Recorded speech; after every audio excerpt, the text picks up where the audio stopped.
ఎట్టకేలకు కృష్ణమ్మ పరవళ్లు తొక్కుతోంది. 2 నెలలుగా వర్షాభావంతో ఆందోళన చెందిన తెలుగు రాష్ట్రాలకు భారీ ఊరటనిచ్చే వార్త వచ్చింది. ఎగువ రాష్ట్రాల్లో కురుస్తున్న భారీ వర్షాలతో శ్రీశైలం జలాశయానికి వరద ప్రవాహం ప్రారంభమైంది.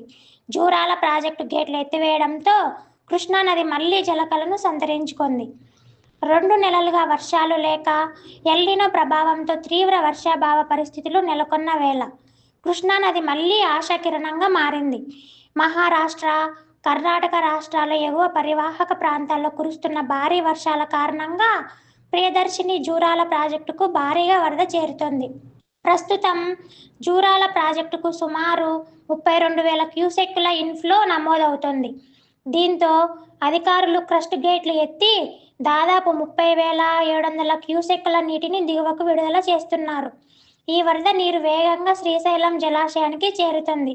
ఇక శ్రీశైలం ప్రాజెక్టుకు ప్రస్తుతం 18,349 క్యూసెక్కుల వరద ప్రవాహం నమోదవుతోంది. ఎగువ ప్రాంతాల్లో వర్షాలు కొనసాగుండటంతో రానున్న రోజుల్లో ఈ ప్రవాహం మరింత పెరిగే అవకాశం ఉందని అధికారులు అంచనా వేస్తున్నారు. అటు ఆల్మట్టి ప్రాజెక్టు నుంచి 80,000 క్యూసెక్కులు, నారాయణపూర్ ప్రాజెక్టు నుంచి 89,500 క్యూసెక్కులకు నీటిని జూరాలకు విడుదల చేస్తున్నారు. దీంతో కృష్ణానదిలో నీటి ప్రవాహం రోజురోజుకు పెరుగుతోంది.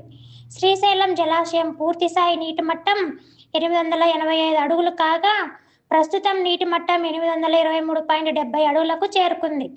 ఇన్ఫ్లో మరింత పెరిగే అవకాశం ఉన్నందున పరిస్థితిని అధికారులకు ఎప్పటికప్పుడు పర్యవేక్షిస్తున్నారు. ఇది ఇలా ఉండగా గోదావరి బేసిన్లోని ప్రాజెక్టులకు కూడా వరద ప్రవాహం ప్రారంభమవడంతో రైతుల్లో ఆశలు చిగురిస్తున్నాయి. సాగునీటి అవసరాలు తీరడంతో పాటు తాగునీటి సమస్య కూడా కొంతవరకు తగ్గే అవకాశాలు కనిపిస్తున్నాయి.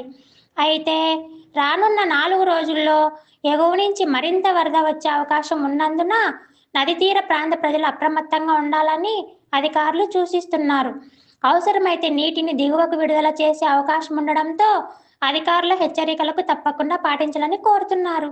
ఇలాంటి తాజా వార్తలు, దేవాలయ విశేషాలు, రాజకీయాలు, ప్రజా సమస్యలు, కరెంట్ అఫైర్స్ అప్డేట్ కోసం News90ను సబ్స్క్రైబ్ చేయండి.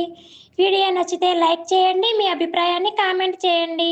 మీ స్నేహితులతో షేర్ చేయండి. ధన్యవాదాలు.